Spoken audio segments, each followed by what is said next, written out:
My husband left me for his secretary and took every penny I had. I sold my wedding ring to buy a train ticket.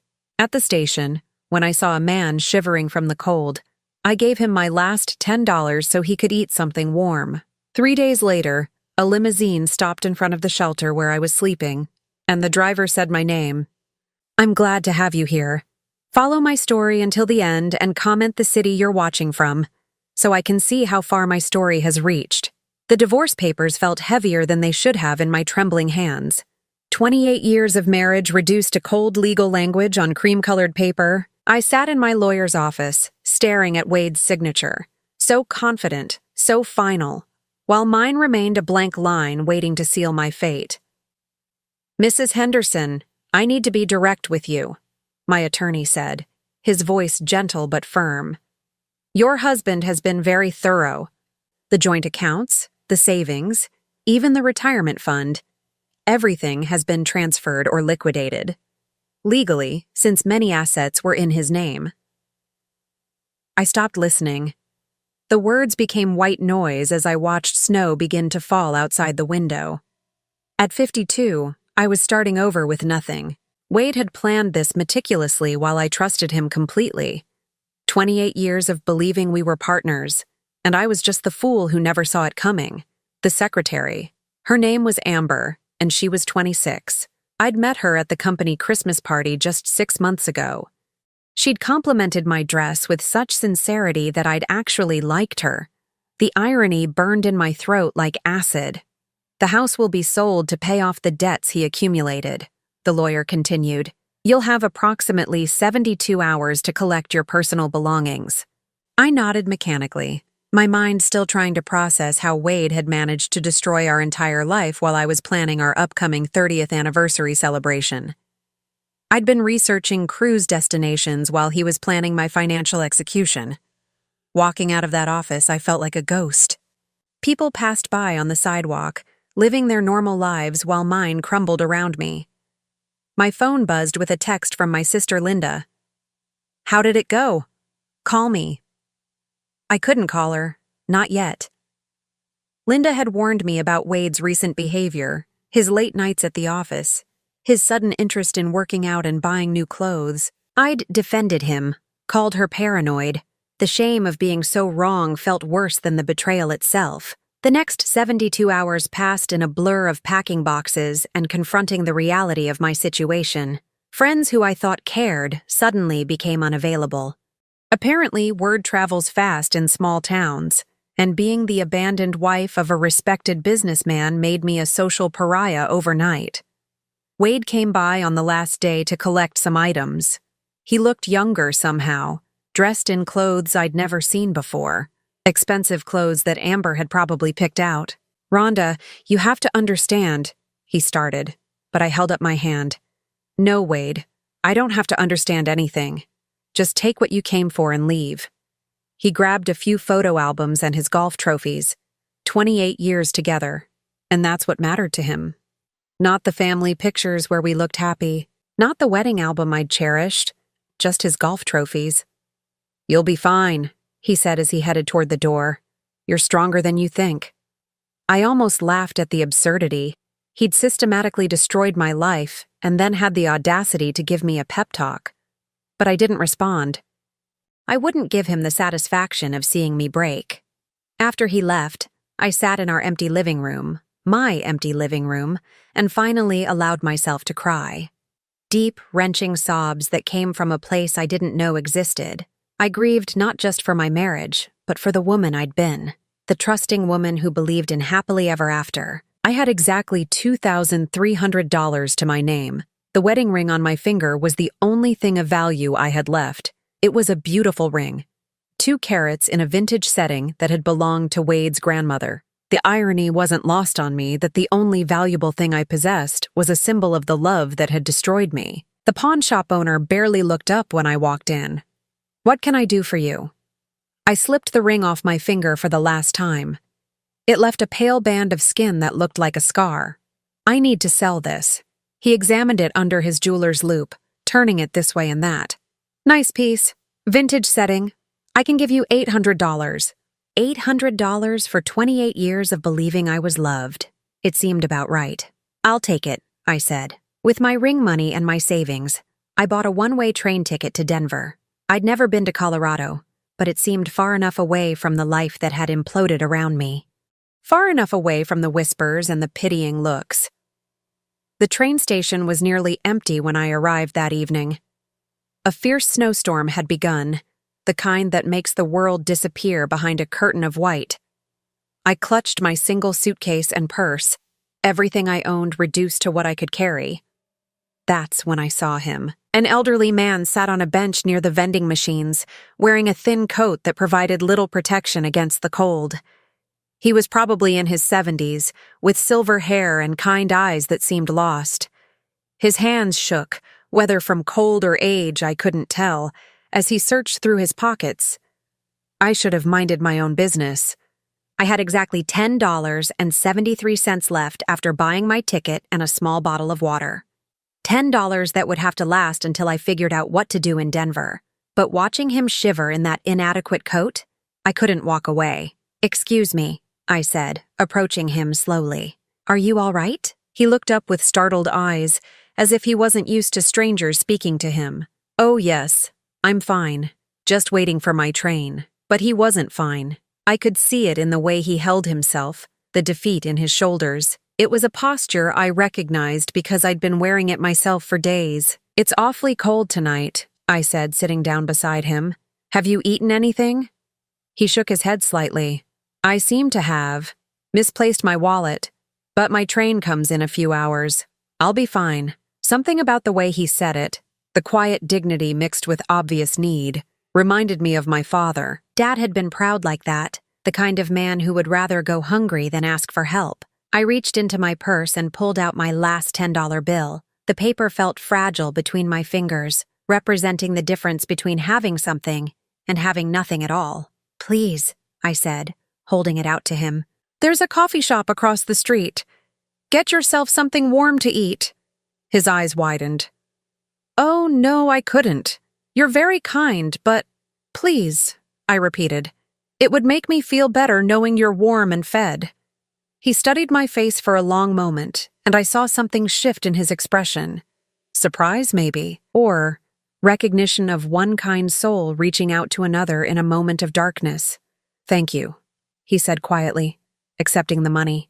"You have no idea what this means to me." As he walked away into the swirling snow, I felt something I hadn't experienced in weeks. Peace, not happiness.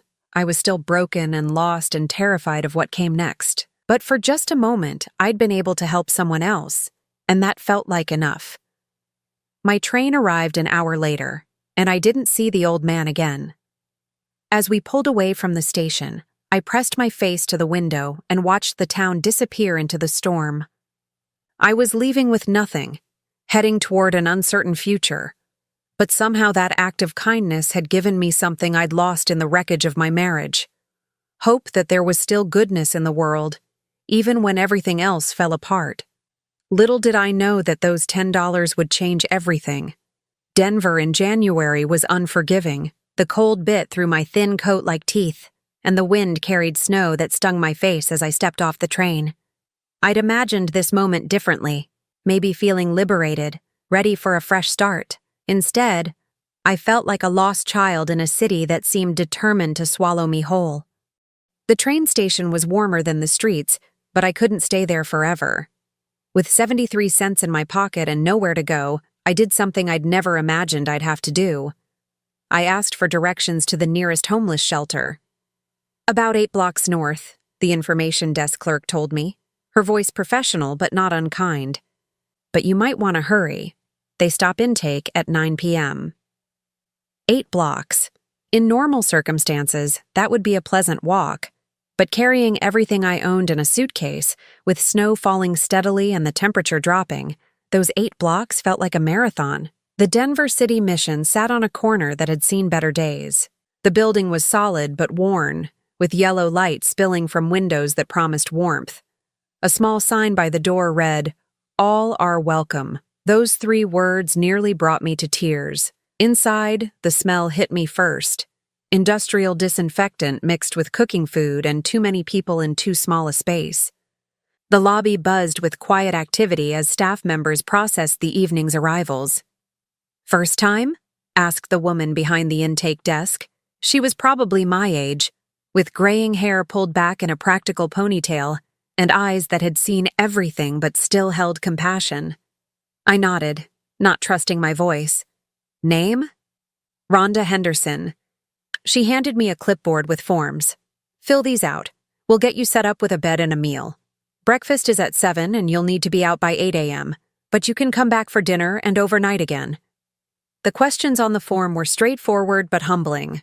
Emergency contact? I left that blank. Previous address? I wrote down the house that was no longer mine. Reason for homelessness? I stared at that line for a long time before writing simply, divorce. The dormitory was a large room filled with cots, each one representing someone's lowest point. Women of all ages, some younger than my daughter would have been if Wade and I had been blessed with children, others old enough to be my mother, each carrying her own story of how life had brought her here. My assigned cot was between a woman who couldn't have been older than 25 and another who might have been 60. The younger woman, Sarah, had kind eyes and introduced herself as she helped me figure out the sheet situation. "First night's always the hardest," she said quietly. "You learn the routine quick, though. Keep your valuables in your pillowcase, don't leave anything on the floor, and try not to take anything personally. People here are dealing with a lot." The woman on my other side, Margaret, had been at the shelter for 3 weeks. "Lost my apartment when my disability check got messed up," she explained. "Bureaucracy moves slow, but hunger moves fast, you know?" That first night, I lay awake listening to the sounds of 30 women trying to find peace in a place that offered shelter, but not true rest. Some cried quietly. Others snored. A few whispered prayers into the darkness. I found myself thinking about the old man at the train station, hoping he'd found somewhere warm to sleep. The next morning came too early. 7 a.m. breakfast was oatmeal, toast, and coffee that was strong enough to wake the dead. I sat with Sarah and Margaret, learning the unspoken rules of shelter life. Where to go during the day when you had no job to report to. Which libraries stayed open longest.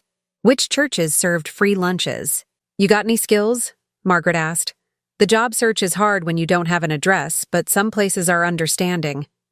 I almost laughed. 28 years as a homemaker, volunteering at charity events and managing a household. What did that translate to in the real world? "I'm not sure," I admitted. Days blurred together. I walked the streets looking for work, but every application asked for an address, a phone number, references. I was caught in the cruel cycle of needing a job to get housing and needing housing to get a job. My 73 cents had quickly become nothing, and I relied entirely on the shelter's meals and whatever free food I could find. The other women became my unlikely family. Sarah was saving for nursing school while working at a fast food place that paid under the table.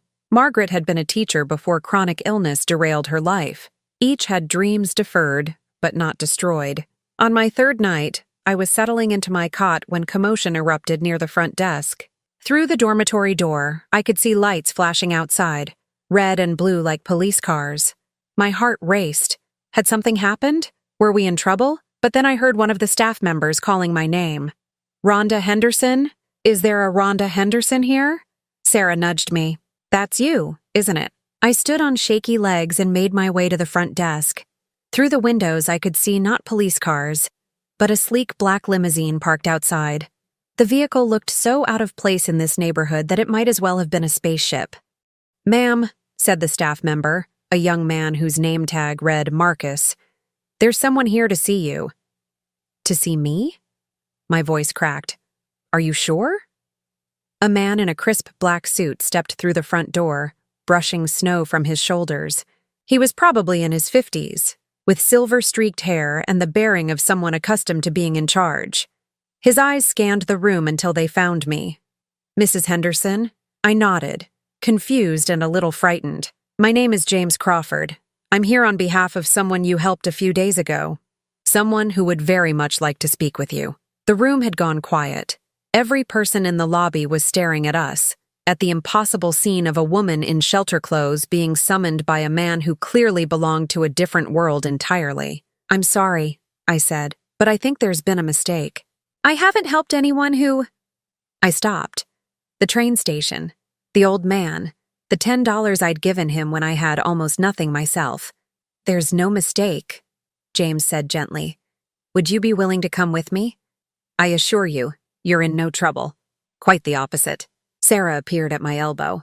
"You don't have to go anywhere with anyone," she said protectively. "You want me to call the police?" I looked at James's face, trying to read his intentions. There was something sincere in his expression, something that reminded me of the old man's quiet dignity. "It's about the gentleman at the train station, isn't it?" I asked. James smiled.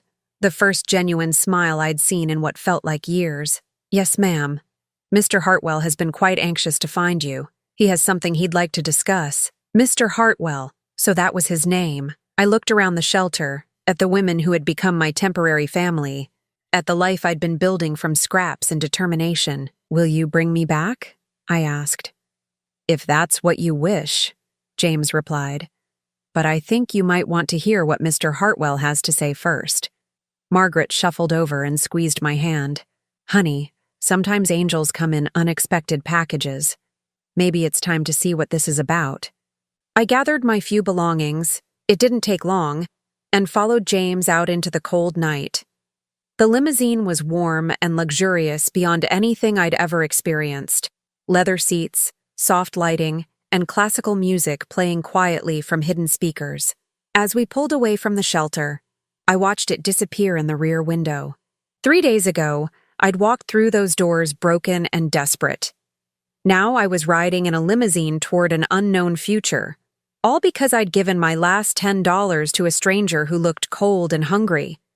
Whatever was waiting for me, I knew my life was about to change again. I just prayed it would be for the better this time. The limousine glided through Denver's upscale neighborhoods, past houses that glowed with warm light and prosperity. I pressed my face to the tinted window, watching a world I'd once belonged to, but now felt like a tourist observing from the outside. "Where are we going?" I asked James, my voice barely above a whisper. "Mr. Hartwell's home," he replied. "He's quite eager to see you again." 20 minutes later, we turned through massive iron gates that opened silently as we approached. The driveway curved through landscaped grounds that even in winter looked meticulously maintained. When the house came into view, I actually gasped. It wasn't just large, it was magnificent. A stone mansion that looked like it belonged in an English countryside, with tall windows glowing golden against the night sky. This wasn't new money trying to impress. This was old wealth that didn't need to prove anything to anyone. "Mrs. Henderson," James said as we stopped in front of the main entrance, "before we go in, I want you to know that Mr. Hartwell is a very private man. What happened at the train station, it meant more to him than you could possibly imagine." The front door opened before we could knock, revealing the old man from the train station. But he looked completely different now. Gone was the thin coat and the defeated posture. He stood straight and dignified, wearing an expensive sweater and wool slacks. His silver hair was neatly combed, and his eyes, those same kind eyes, held a warmth that made my chest tighten with emotion. "Rhonda," he said, and just hearing him say my name with such genuine pleasure nearly undid me. "Thank you for coming. Please, come in out of the cold." The foyer was breathtaking. Marble floors, crystal chandelier, and a sweeping staircase that belonged in a movie. But what struck me most was how warm it felt despite its grandeur. Family photographs lined the walls, and fresh flowers sat on antique tables. "I'm William Hartwell," he said, extending his hand, "and I owe you an enormous debt of gratitude." "Mr. Hartwell, I don't understand. You don't owe me anything. It was just $10. His eyes crinkled at the corners. "Just $10. Come, let's sit by the fire, and I'll explain everything."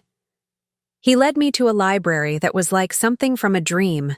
Floor-to-ceiling bookshelves, leather chairs positioned around a crackling fireplace, and the smell of old books and polished wood.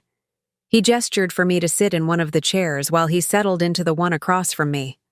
"First, I want to apologize for the deception," he began. "What you saw at the train station, that wasn't exactly who I am." I studied his face, trying to reconcile this distinguished gentleman with the lost-looking man I'd encountered 3 nights ago. "Who are you?" William leaned back in his chair, his fingers steepled. "I'm what you might call a very wealthy man, Rhonda. I made my fortune in real estate development and investments. But wealth, I've learned, can be both a blessing and a curse." He stood and walked to the mantelpiece, where a large photograph showed him with a beautiful woman who appeared to be about my age.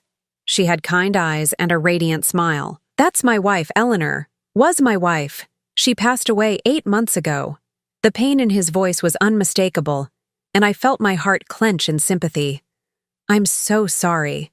43 years of marriage, he continued, his voice thick with emotion. "She was everything good in my life." Eleanor had this incredible ability to see the best in people, to believe that kindness still existed in the world even when evidence suggested otherwise. He turned back to me, and I saw tears glistening in his eyes. "After she died, I became lost, bitter even. I started to believe that people only cared about money, that genuine kindness was extinct. I began to hate what my wealth represented because it seemed to bring out the worst in people around me." I shifted forward in my chair, drawn into his story despite my confusion about why he was sharing it with me. 3 weeks ago, I had what I suppose you'd call a breakdown. I told James I needed to get away, to see if there was any goodness left in the world. So I put on old clothes, took no identification, no credit cards, nothing that would identify me as William Hartwell. I wanted to see how people would treat me when I had nothing to offer them. My breath caught as understanding began to dawn. For 3 weeks, I wandered through different cities, different neighborhoods. I visited shelters, sat in parks, stood on street corners.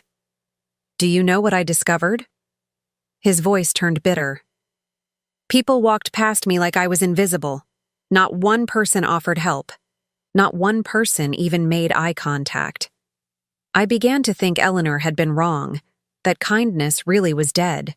He moved closer to my chair, his eyes intense. "And then, I met you at that train station. Mr. Hartwell, you were clearly struggling yourself," he interrupted. "I could see it in your posture, in the way you held that single suitcase like it contained everything you owned. You had every reason to ignore me, to focus on your own problems, but instead, you sat down beside me. You talked to me like I was a human being worth caring about." I thought back to that moment, remembering the defeated way he'd held himself. "You reminded me of my father. He was proud like that, too proud to ask for help even when he needed it." William's eyes softened. "And then you gave me your last $10. James has since confirmed that you had exactly 73 cents left after giving me that money. You literally gave me everything you had." The room fell silent except for the crackling of the fire. I felt overwhelmed, unable to process what he was telling me. "But why?" I finally asked. "Why was it so important to you?" William returned to his chair, leaning forward earnestly. "Because in that moment, you proved Eleanor right. You proved that kindness isn't dead, that there are still people in this world who will help a stranger simply because it's the right thing to do. You saved more than my faith in humanity, Rhonda. You quite literally saved my life. I don't understand." His voice dropped to barely above a whisper. "I was planning to end it all. That night at the train station was supposed to be my last test. If no one showed me kindness, if no one proved that good people still existed, I was going to. Well, it doesn't matter now. Because you did show me kindness. You gave me hope." The weight of his words hit me like a physical blow. My simple act of compassion had saved a man's life. I started to cry, not the gentle tears I'd been fighting back, but deep, overwhelming sobs. "Oh, my dear," William said, moving to kneel beside my chair. "I didn't mean to upset you. You don't understand," I managed between sobs. "These past few weeks I've felt so useless, so worthless. My husband left me with nothing, and I started to believe that maybe I really was worthless, that maybe I'd never mattered to anyone." William handed me a handkerchief, real linen, monogrammed with his initials. "You matter, Rhonda. You matter so much that you changed the entire course of my life with a single act of kindness. I wiped my eyes and looked around the magnificent room, at this man who commanded respect and resources I couldn't imagine. What happens now? William smiled, and for the first time since I'd walked into his home, he looked like the lost man I'd met at the train station. That depends on you. I have a proposition, but first I want you to know that you owe me nothing. You've already given me everything: my life, my hope, my faith. Anything I offer you now is simply my way of trying to balance the scales. What kind of proposition? I run a charitable foundation, the Eleanor Hartwell Foundation for Human Services. We fund homeless shelters, job training programs, food banks, programs that help people rebuild their lives. Eleanor started it, and I've continued her work, but... He paused, choosing his words carefully. I've been managing it from a distance, through accountants and lawyers. I think Eleanor would have wanted someone with real experience, someone who understands what it means to need help, to run the day-to-day operations. My heart began to race. You're offering me a job? I'm offering you a purpose if you want it, a chance to help other people the way you helped me. The position comes with a salary of $75,000 per year, full benefits, and a small apartment above the foundation's offices. $75,000. It was more money than I'd ever imagined making on my own. But more than that, it was a chance to matter again, to use my pain to help other people heal. Why me? I asked. You could hire anyone, someone with credentials and experience. William's smile was gentle but firm. Because you understand what it means to lose everything and still find compassion for others. Because when you had nothing, you gave everything. That's not something you can learn in school, Rhonda. That's something you carry in your heart. I looked around the beautiful room, thinking of the shelter I'd left behind, of Sarah and Margaret and all the other women trying to rebuild their lives from nothing. This felt like a dream, too good to be true. Can I ask you something? I said. Anything. That night at the train station, if I hadn't helped you, would you really have? William was quiet for a long moment. I don't know. I'd like to think I would have found another way, but I was in a very dark place. What I do know is that your kindness brought me back to the light. You reminded me that Eleanor's vision of the world, a world where people take care of each other, is worth fighting for. I thought about Wade, about how he'd destroyed my life and left me with nothing but 73 cents and a heart full of pain. But maybe, just maybe, he'd actually set me free to become the person I was meant to be. I accept, I said, my voice steady for the first time in weeks. I accept your offer. William's face lit up with genuine joy. Eleanor would have loved you, he said. She always said that angels don't always have wings. Sometimes they just have kind hearts and $10 they can't afford to give away.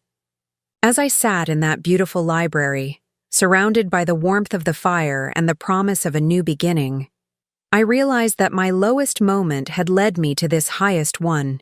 Sometimes the end of one story is just the beginning of something beautiful. 6 weeks into my new life, I was standing in the Eleanor Hartwell Foundation offices, reviewing applications for emergency housing assistance, when James knocked on my door. Mrs. Henderson, there's someone here to see you. He says he's your husband. My pen slipped from my fingers, leaving an ink blot on the application I'd been reading. My ex-husband, I corrected automatically, my heart already racing.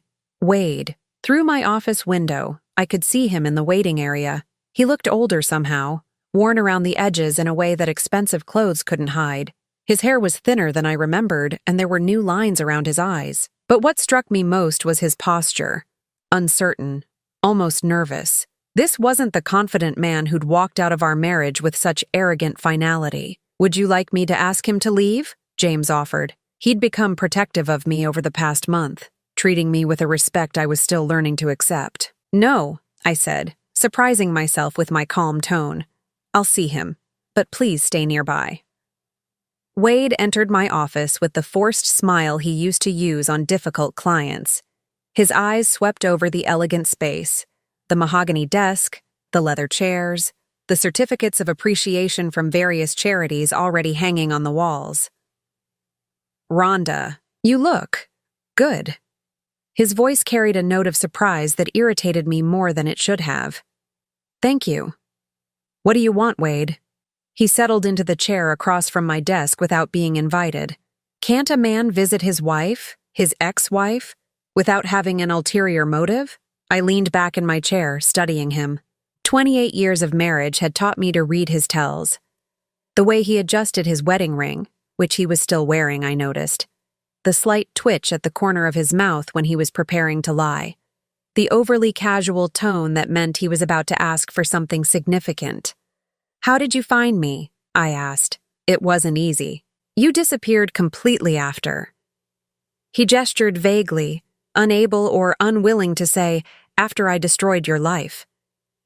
But then a friend of mine in Denver mentioned seeing your name in the newspaper. Something about a charity foundation.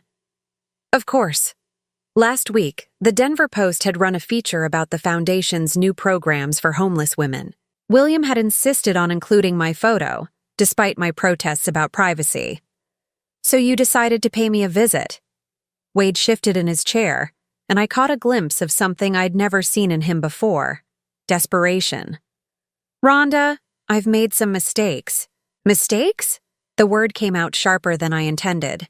You emptied our bank accounts, left me with nothing, and moved in with your secretary. Those weren't mistakes, Wade. Those were choices.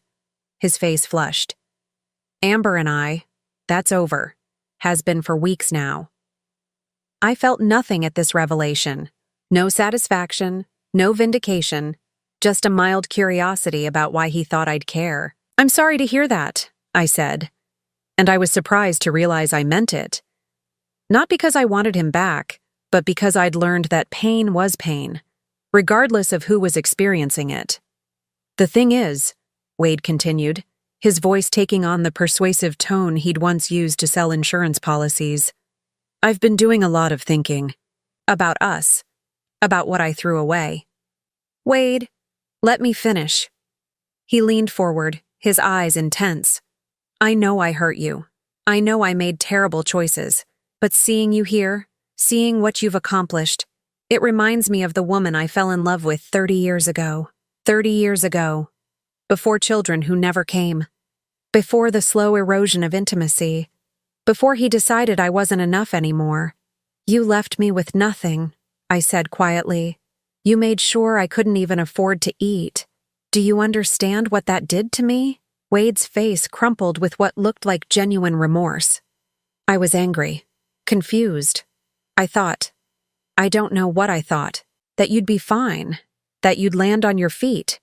You always were the strong one. I ended up in a homeless shelter, Wade. The words hit him like a physical blow. He actually recoiled, his face going pale. What? A homeless shelter. 3 days sleeping on a cot, eating charity meals, trying to figure out how to rebuild a life you'd systematically destroyed. Rhonda, I had no idea. Of course you didn't. You were too busy playing house with Amber to care what happened to the woman you'd been married to for 28 years. Wade was quiet for a long moment, staring at his hands. When he looked up, there were tears in his eyes. I want to make it right. You can't. I can try. He reached into his jacket and pulled out a folded document. I had my lawyer draw this up. It's a financial settlement, more than fair. It gives you half of everything I have left.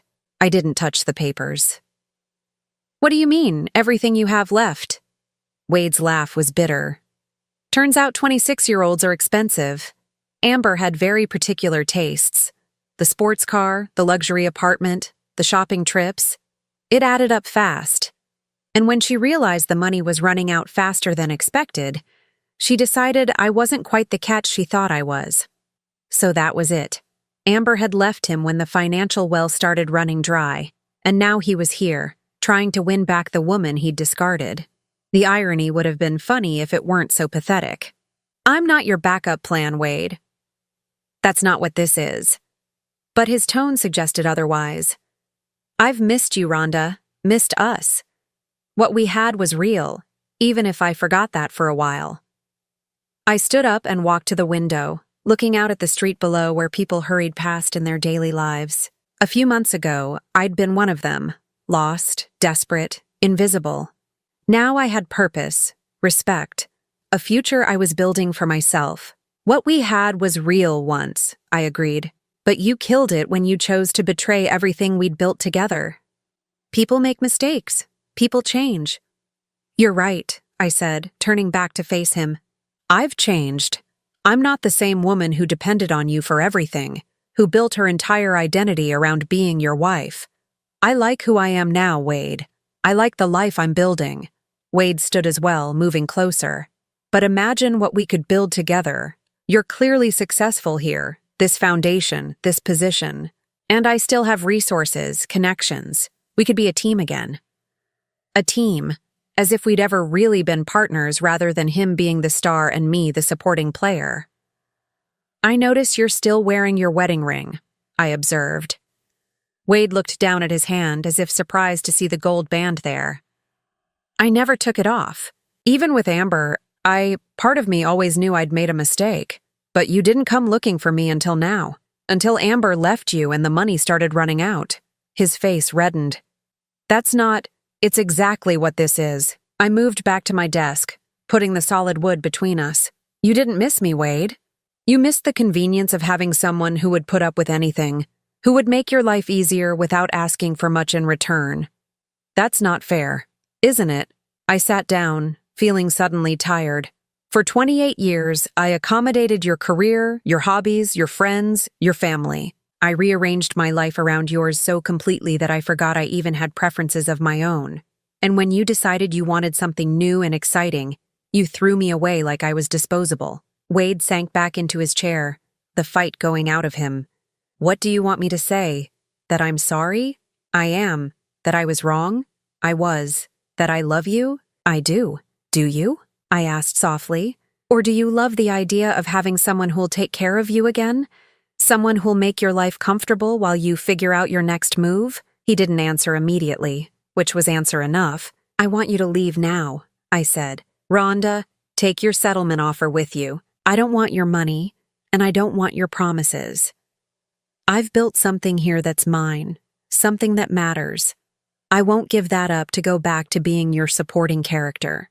Wade stood slowly, his face a mixture of hurt and anger. So that's it? 30 years together and you're just going to throw it all away? You threw it away when you chose Amber over our marriage. I'm just refusing to pick up the pieces for you. He moved toward the door, then stopped. You know what your problem is, Rhonda. You've gotten bitter. The woman I married would have forgiven me. His words were meant to hurt, to make me doubt myself. A few months ago, they might have worked. But I'd learned too much about my own strength to be manipulated by his disappointment. You're right, I said calmly.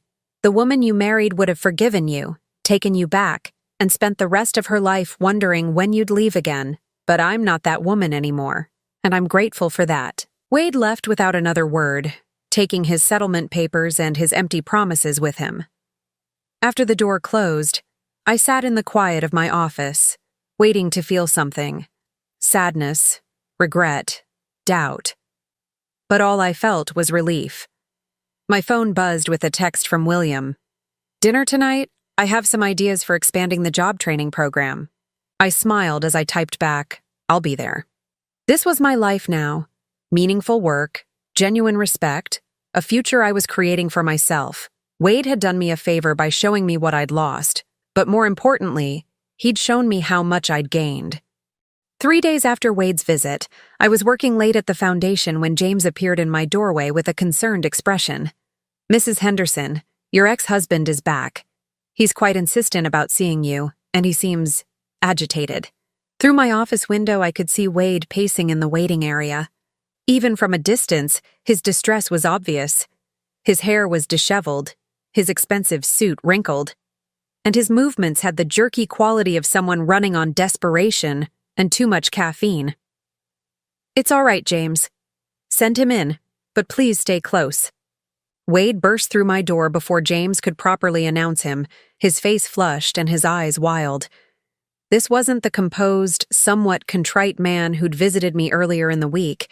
This was someone on the edge of collapse. We need to talk, he said without preamble, his voice hoarse. You're welcome to sit down, I replied calmly, gesturing to the chair across from my desk.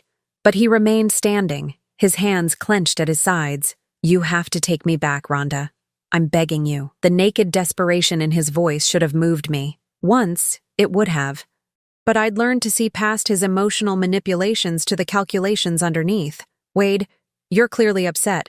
Maybe you should go home and—" "I don't have a home!" The words exploded out of him. "They foreclosed on the house yesterday. The house. Rhonda, our house." I felt a small pang of sadness for the home where we'd built our life together, but it was distant, like mourning something that had belonged to different people in a different lifetime. "I'm sorry to hear that," I said, and I meant it. "But I don't understand what you expect me to do about it." Wade dropped into the chair, his head in his hands. "It's all gone. Everything. The house, the savings, the retirement accounts. Amber. She didn't just spend money on herself. She had debts, gambling debts, credit cards I didn't know about. She used my name, my credit." The picture was becoming clearer. Wade hadn't just been supporting a young mistress with expensive tastes. He'd been unknowingly funding her addictions. "When did you find out?" I asked. 2 weeks ago, after she left. The bills started coming in, collection agencies calling. I tried to handle it myself, thought I could work something out, but he looked up at me, his eyes red-rimmed and desperate. "I need help, Rhonda. I need you." There it was, the real reason for his return. Not love, not remorse, but financial necessity. I should have felt vindicated, but instead I just felt tired. "You want me to help you financially?" "Not just money," he said quickly. "Though yes, I know you're doing well here, and I thought maybe. But it's more than that. I need stability. I need someone who knows me, who understands—" "Someone who'll clean up your mess," I interrupted. Wade's face flushed. "That's not what this is. Isn't it? You come here talking about love and second chances, but what you're really asking is for me to rescue you from the consequences of your choices. Again. I made mistakes. You made choices, Wade. You chose to leave our marriage. You chose to empty our accounts.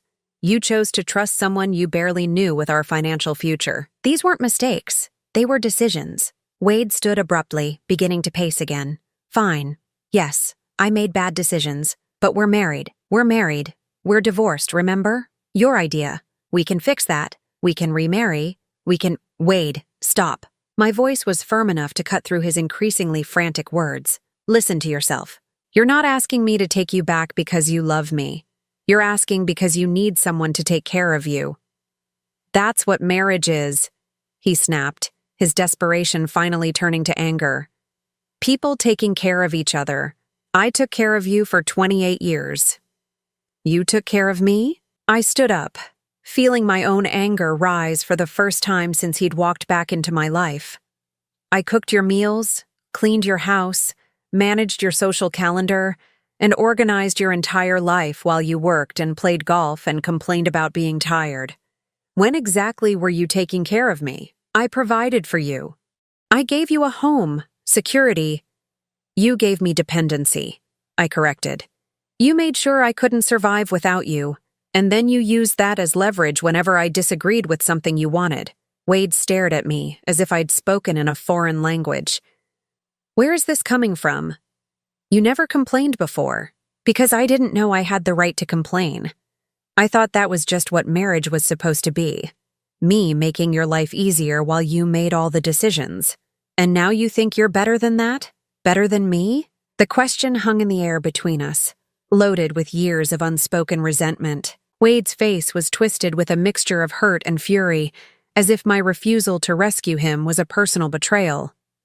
"I think I deserve better than being someone's fallback plan," I said quietly. A soft knock at the door interrupted us. William entered, his presence immediately changing the energy in the room.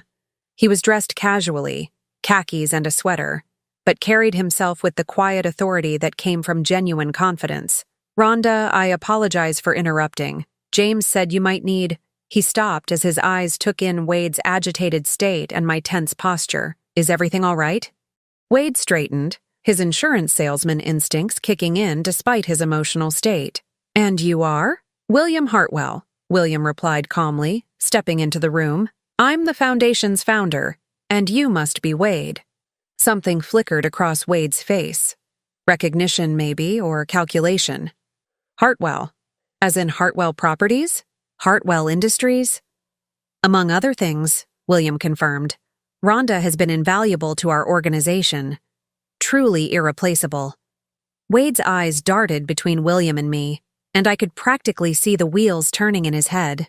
How well do you two know each other? Well enough, William said, his tone pleasant but with an edge that suggested Wade should be careful about his next words. I see. Wade's voice took on a nasty tone I recognized from his worst moments during our marriage. And I suppose you think you know all about our relationship? About what we meant to each other? I know that Rhonda is one of the most compassionate, intelligent, and resilient people I've ever had the privilege to meet, William replied evenly.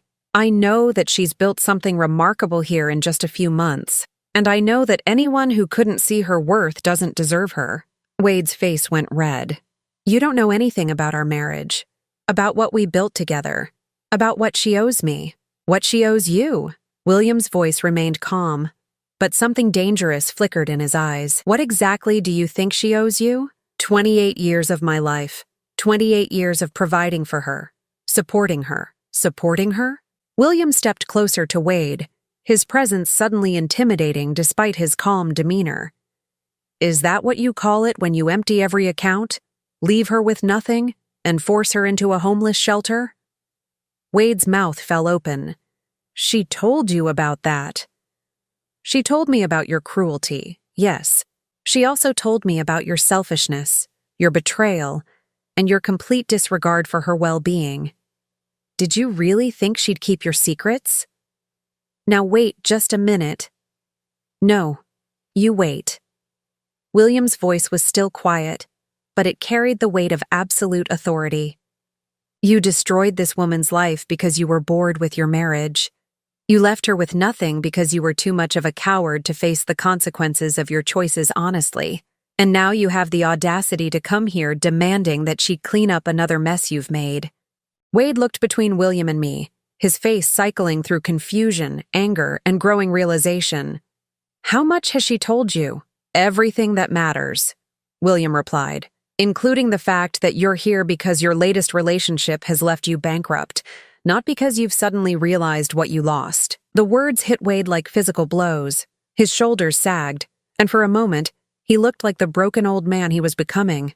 It's not like that, he said weakly, isn't it? William pulled out his phone and scrolled through something before showing Wade the screen. Foreclosure notice filed 8 days ago. Bankruptcy petition filed 6 days ago. Credit rating dropped to subprime 4 days ago. Should I continue? Wade's face went white. How do you? I make it my business to know about threats to people I care about, William said simply. Did you really think you could come here and manipulate Rhonda without anyone checking into your situation? I stared at William, realizing that he'd been protecting me in ways I hadn't even known I needed protection. The thought should have bothered me. I'd worked so hard to become independent, but instead it felt like the actions of someone who truly cared about my well-being. Wade slumped back into his chair, the fight going out of him completely. I don't have anywhere else to go. For the first time since he'd walked back into my life, I felt genuine pity for him. Not the manipulative emotion he'd been trying to evoke, but real sadness for a man who'd destroyed everything good in his life and was now facing the consequences alone. Wade, I said gently, I'm sorry you're going through this. I really am, but I can't be your solution. Why not? His voice was barely above a whisper. We were good together once, a long time ago, but that was before you taught me that I was dispensable, before you showed me that your love came with conditions I could never meet. Wade looked up at me, and for a moment, I saw a flash of the man I'd fallen in love with 30 years ago. Young, uncertain, trying to figure out how to be an adult in a complicated world. I loved you, he said quietly. I know, I replied, and I loved you too. But love isn't enough when it's not paired with respect, with loyalty, with basic human decency. Wade nodded slowly, acceptance finally beginning to replace desperation in his expression. He stood up, straightening his wrinkled suit jacket. I guess this is goodbye then. I guess it is. He walked to the door, then turned back one last time. For what it's worth, I'm glad you found something that makes you happy. I'm glad you're not the woman I left behind. After he was gone, William and I stood in the quiet of my office, the weight of finality settling around us. "Are you all right?" William asked. I thought about it honestly. "Yes," I said, surprised by how true it felt. "I think I really am." 1 year later, I stood in the main hall of the Eleanor Hartwell Foundation during our annual benefit dinner, watching as 300 guests mingled beneath crystal chandeliers and bid on silent auction items. The event had raised over $200,000 for our programs, but more importantly, it had brought together people who truly cared about making a difference.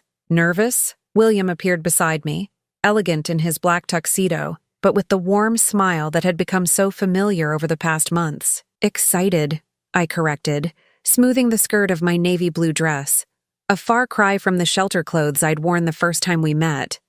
"Look at this turnout. Eleanor would have been thrilled." "She would have been thrilled about you," William said quietly. "About what you've built here." Over the past year, the foundation had expanded beyond anything I'd imagined possible. We'd opened a job training center, a childcare facility for mothers in transition, and a financial literacy program. But the project I was most proud of was the mentorship program that paired women who'd rebuilt their lives with those just beginning their journey.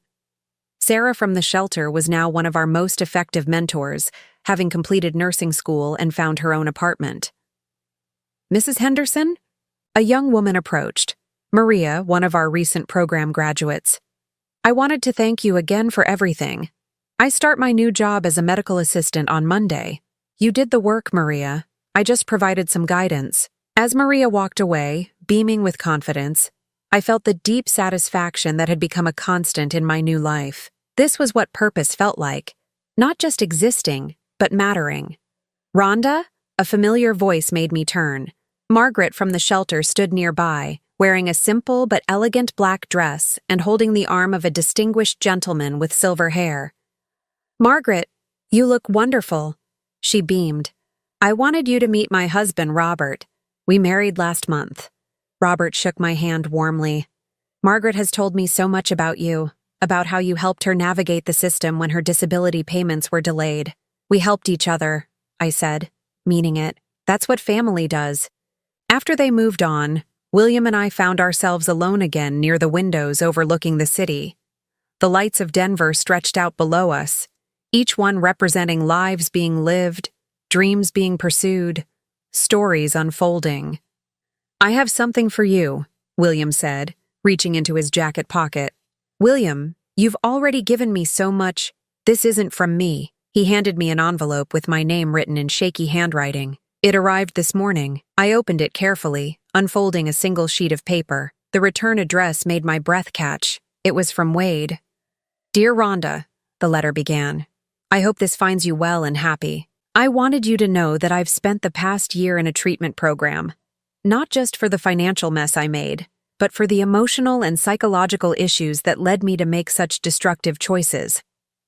I won't bore you with details, but I wanted you to know that I understand now what I did to you, and why my recent attempts to win you back were just more of the same selfish behavior. You deserved so much better than what I gave you, both during our marriage and after. I'm writing to tell you that I'm doing better. I found a job as a bookkeeper for a small nonprofit. The pay isn't much, but it's honest work, and I'm learning to live within my means. More importantly, I'm learning to live with myself. I saw the newspaper article about the foundation's expansion and your promotion to executive director. I'm proud of you, Rhonda. Proud of the woman you've become, though I suspect you were always that woman. I was just too self-centered to see it. I don't expect or want a response to this letter. I just wanted you to know that I'm grateful for the lesson you taught me when you refused to rescue me. It was the hardest gift anyone has ever given me, but it was exactly what I needed. I hope you're as happy as you deserve to be. With respect and gratitude, Wade. I read the letter twice, feeling an unexpected lightness in my chest. Not joy exactly, but a sense of completion, as if the last painful chapter of my old life had finally found its proper ending. Good news? William asked gently. Closure, I said, folding the letter carefully. Finally. William nodded, understanding without needing explanation. Over the past year, our friendship had deepened into something I was still learning to name. It wasn't romance. We were both too aware of our respective journeys to rush into anything complicated. But it was companionship, mutual respect, and a shared sense of purpose that felt more solid than any relationship I'd ever experienced. "There's something else," William said. "Something I've been wanting to discuss with you." "Oh?" He smiled, but I detected a hint of nervousness. "I've been thinking about expanding the foundation's reach, opening branches in other cities, but that would mean more travel, more responsibility, more opportunity to help people," I finished. "What are you asking?" "I'm asking if you'd consider taking over as chief executive officer of the entire organization. It would mean a substantial salary increase to $150,000 per year and equity ownership in the foundation's properties. But more than that, it would mean the freedom to expand our mission however you see fit." $150,000. A year ago, I'd been grateful for free meals at a homeless shelter. Now I was being offered the kind of position I'd never dreamed possible. "Why me?" I asked, though I was beginning to understand his answer. "Because you understand what it means to need help, and you understand what it takes to rebuild a life. Because you have a vision for how we can do more than just provide temporary relief. We can provide permanent transformation, and because Eleanor would have chosen you." I looked around the room at the celebration of hope and second chances, at the faces of people who'd found their way back from the brink. A year ago, I'd been one of them.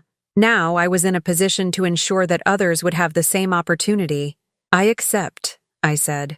William's smile was radiant.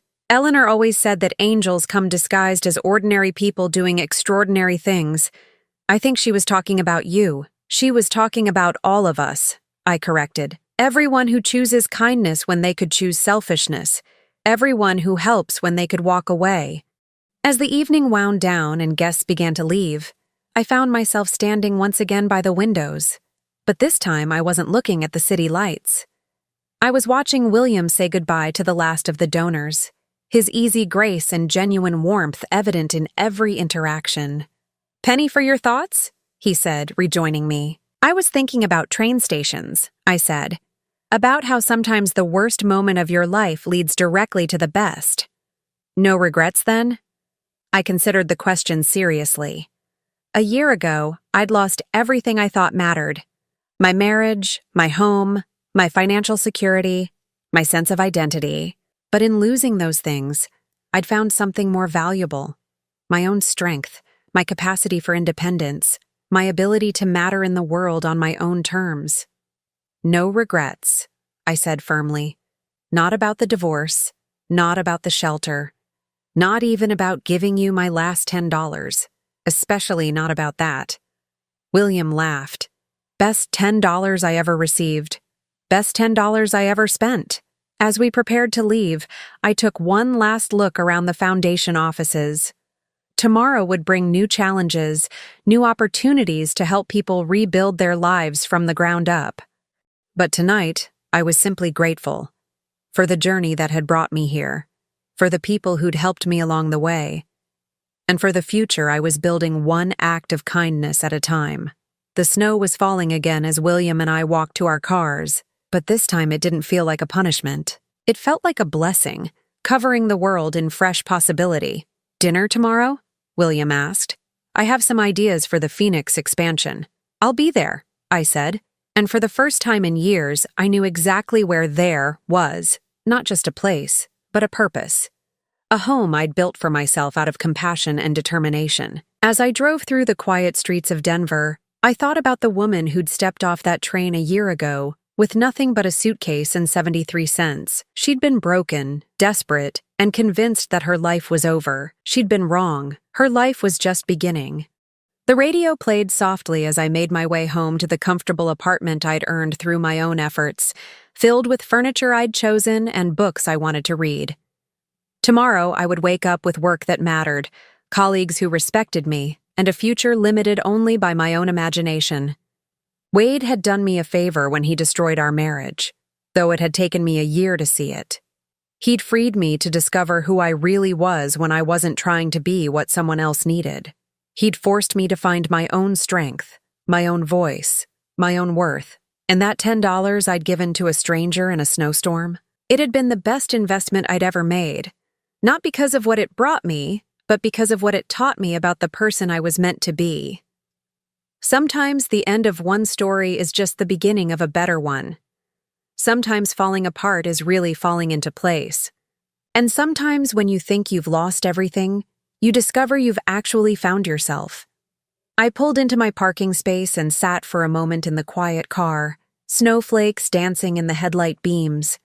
Tomorrow would bring new challenges, new opportunities, new stories of transformation and hope. But tonight, I was simply content to be exactly where I was, free, purposeful, and finally, truly home. Now I'm curious about you who listened to my story. What would you do if you were in my place? Have you ever been through something similar? Comment below. And meanwhile, I'm leaving on the final screen 2 other stories that are channel favorites, and they will definitely surprise you. Thank you for watching until here.